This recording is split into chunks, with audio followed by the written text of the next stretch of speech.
Today we're going to talk about media relations and how to create a successful media campaign. The media has changed over the past 5 to 10 years, and no longer is it the way it used to be when we were out there pitching every single day about 10 years ago. So what do you need to do? Important thing to focus on is that media relations and a media campaign is part of an integrated marketing communications campaign.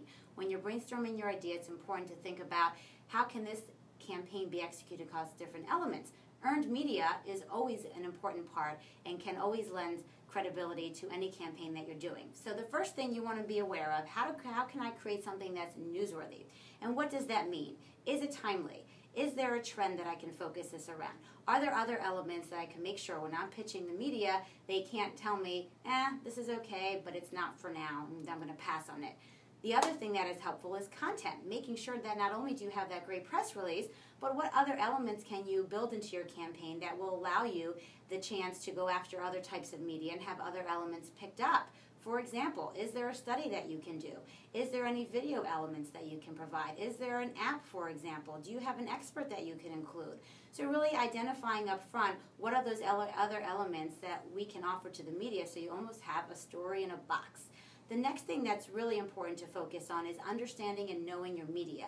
You're all ready. You got all the materials finalized. You have your media list. But before you jump on the phone and start sending that out and start having conversations, make sure you back up, do your research, get to know the reporters or the media that you're targeting to ensure that when you do make contact with them, you can find ways to connect. This is something that would be important to you because of X, Y, and Z. And that comes from understanding and doing that research.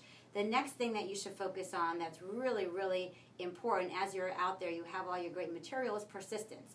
A lot of reporters are busy, they don't necessarily have time to talk to you, they don't get back to you. So what do you need to do to make sure that you're making connections, that you are engaging with them? And sometimes they'll say, no, not interested. That's an opportunity and actually a door that's opening for you to say why. What are you working on right now? What would make it interesting? And ensuring that you have an opportunity to tie into what they are focusing on, or at the very least, you've built a strong relationship.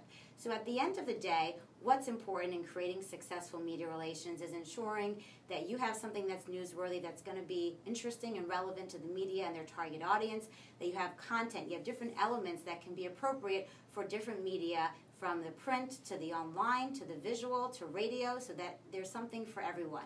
And the last and most important is be persistent. Use that great personality. Don't take no for an answer, and look at every opportunity as a way for you to get earned media for your client.